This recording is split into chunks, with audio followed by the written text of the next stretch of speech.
As my team and I at the Perth US Asia Center complete the second full week of working from home, I thought it might be interesting to share some of my personal musings in what I intend to be an ongoing series of room-bound ruminations.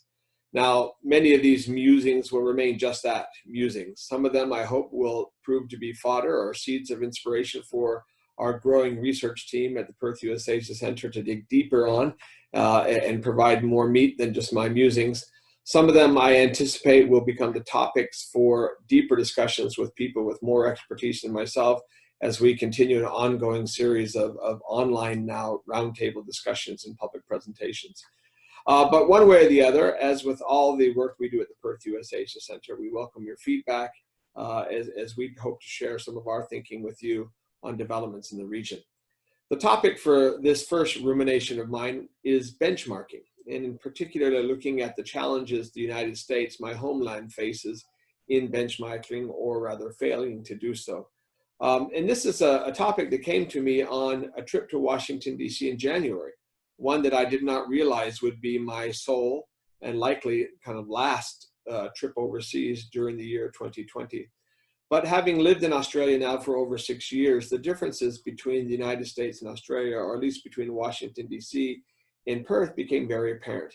Now, it's a little bit unfair to Washington that I was there in late January, the season of potholes, but the differences between the two cities were increasingly striking. And part of that made me think about what is inherently a potential disadvantage of the United States' status as a superpower for the last 75 years. And that is, as a superpower, one does not often look at other countries' examples. One does not feel the need to look abroad for case studies or for learnings or for benchmarking in terms of how to do things. The presumption, not wide held, but systemic in the United States, is that because the United States is the most powerful country in the world, we have the source of all knowledge in the United States. And so one does not necessarily have to look for better ways to do things overseas. Now, part of that thinking has evolved just because of the physical differences between the United States and Australia. And some of those are those most observable infrastructure needs. The main road outside our home here in Western Australia, in the 6 years that we have lived here, has been resurfaced twice. And it kind of was a shock to me. There were no potholes. There was no apparent reason to resurface the road. It could have been, excess budget at the end of the fiscal year, but my understanding is that there's a clear understanding that it's far easier to maintain a road than it is to repair a road. And so the level of investment in infrastructure that you see in Western Australia and Australia more broadly far exceeds that in the United States. And that became an obvious comparison, one that I saw sitting here. When I want to shock my friends from the United States who visit here in Perth, one of the first things I'll do is take them down to the foreshore. All along the many beaches here in metropolitan Perth, you'll have beautiful parks with beautiful grasses. And the things that's most shocking at all is in most public parks, you'll have a gas barbecue grill that is gas powered, and that all you have to do is push the button and they light up. And then you do your sausage sizzle, enjoy an evening at the beach or in the park, and go home. And these are free. Now, they weren't always so. I think basically civil governments here, our local governments in Western Australia, realized that the cost of hiring somebody to collect the money was more expensive than just providing the gas. But it's a remarkable indication of the civil society differences between the United States and Australia, that compact.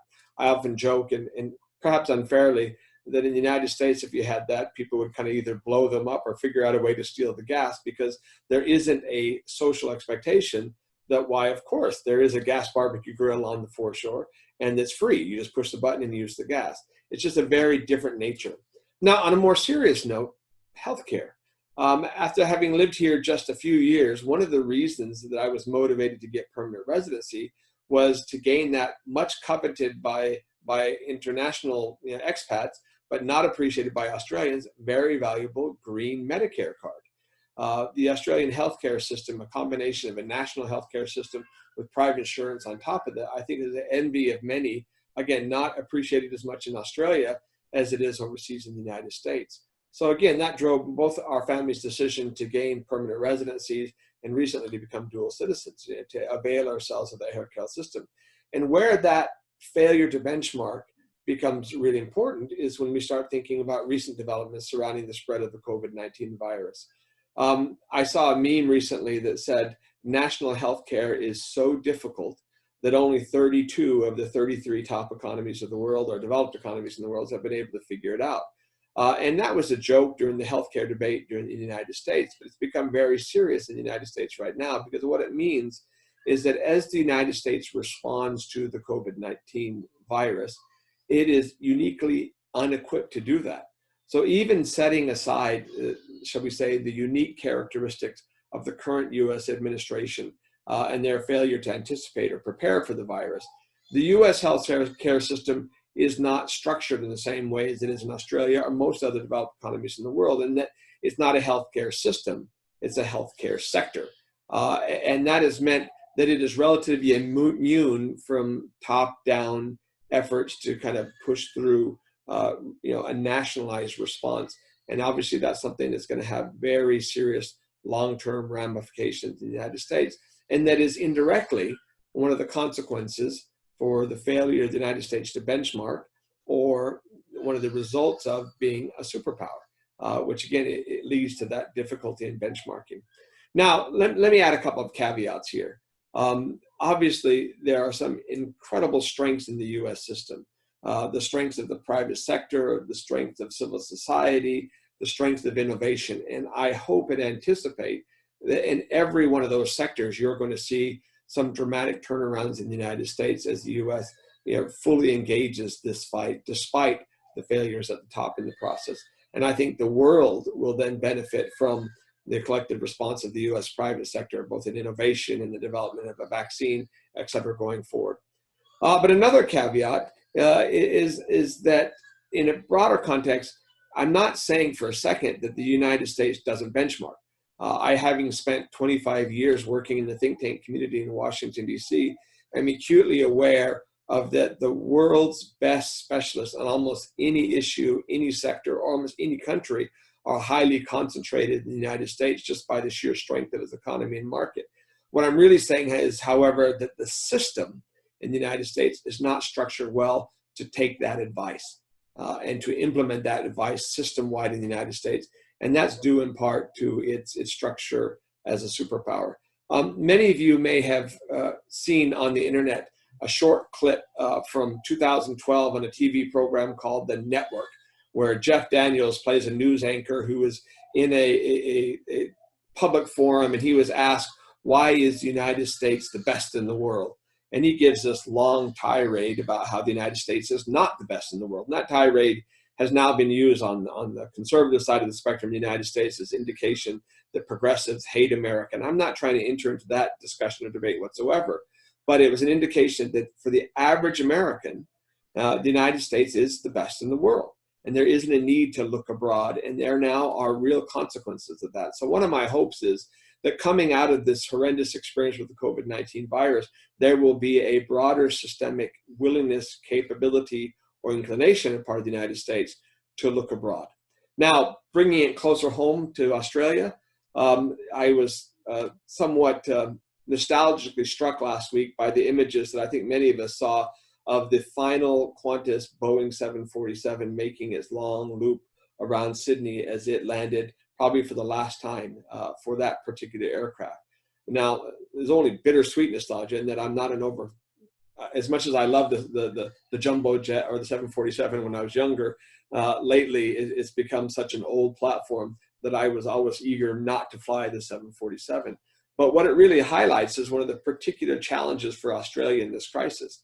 Australia as a nation, both policymakers and government officials and the average citizens travel voraciously. And as a result, we as a society have also benchmarked extensively. We are constantly looking at the United States, at Europe, at Japan, at Korea, at Singapore, in terms of how we do things and the way we do things. And one of my concerns is that as we now shut down international travel and Australians don't get out there, that we maintain that level of interest in the international world, and that we maintain our own ability to benchmark and bring the best in procedures and the best of technologies back here to the benefit of Australia. It's worth noting that if you look at per capita miles traveled internationally, the United States only travels about half the amount of the average Australian. I think it's 227 miles international travel per person in the United States versus over 560 in Australia. Similarly, although the number in the US has been going up since it's now required to have a passport to go to Canada and Mexico, almost double the number of Australians have a passport versus the number of Americans have a passport. That has in turn been a national strength. It has driven our ability to and interest in benchmarking, and it's something that I hope that we hold on to as we come out of this crisis. So obviously a lot more to talk about on this topic, but that wraps up my first rumination. And again, as always, I welcome your feedback and looking forward to engaging you in the Perth US Asia Center programs and products as we go forward. Thank you.